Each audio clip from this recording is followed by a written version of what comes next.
எங்க மாமா போயிட்டு வரீங்க வெயில்ல? எல்லாம் வேர்த்து இருக்கு. இப்படி கொடுங்க மாமா.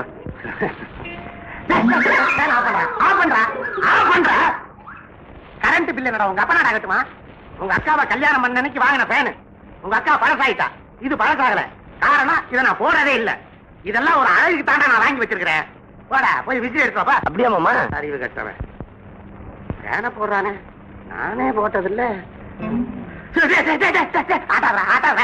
பிஞ்சு போயிருடா. நானே கொடுத்து வாங்கினதா? அப்படியே புரியா புரியா? நானே எழுதிக்கிறேன்டா. எப்படி மாமா? பாரு கர்மம் கர்மம். என்ன அடியே, என் கஞ்சத்தனத்தை பத்தி பக்கத்து ஊருக்காரனே பாராட்டி இருக்கான். இது பாராட்டாங்களா? பக்கத்து ஊர்ல ஒரு பெரிய கஞ்சம் இருக்கிறான். அவங்கிட்ட போய் நாமெல்லாம் பாடம் படிச்சுட்டு வரோம்னு பேசிக்கிட்டாங்க. எல்லாருக்கும் முந்திக்கே நான் போனேன். அங்க போய் பார்த்தா ஒரு குடிசை வீடு, சிமிலி விளக்கு எரியுது. நான் உள்ள போனேன். நீங்க யாருன்னு கேட்டாரு.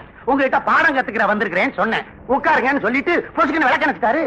வாயில தான் பேச போறோம், காதல தான் கேட்க போகுது, எதுக்கு வேஸ்டா விளக்கு வெளிச்சம்னாரு. சரின்னு பேசி முடிச்சிட்டு விளக்க கொளுத்த போனாரு. நான் படக்கு நெட்டி கைய பிடிச்சிட்டேன். இருட்டுல தானே உட்கார்ந்து இருக்கிறோம், வேஷ்டி அழுக்காயிருமேன்னு கலட்டி மடிச்சு கக்கத்துல வச்சிருந்தேன். அவர் வாட்டுக்கு விளக்க கொளுத்திருந்தாருன்னா அசிங்கமா இருக்காது. அதனால நான் வேஷ்டியை கட்டிக்கிறேன், அப்புறமேல் கொளுத்துங்க. பட்டாருன்னு காலில் விழுந்து நீங்க தான் கஞ்சத்தின் தலைவர்னு சொல்லிட்டாரு. நீங்களும் உங்க கஞ்சத்தனமா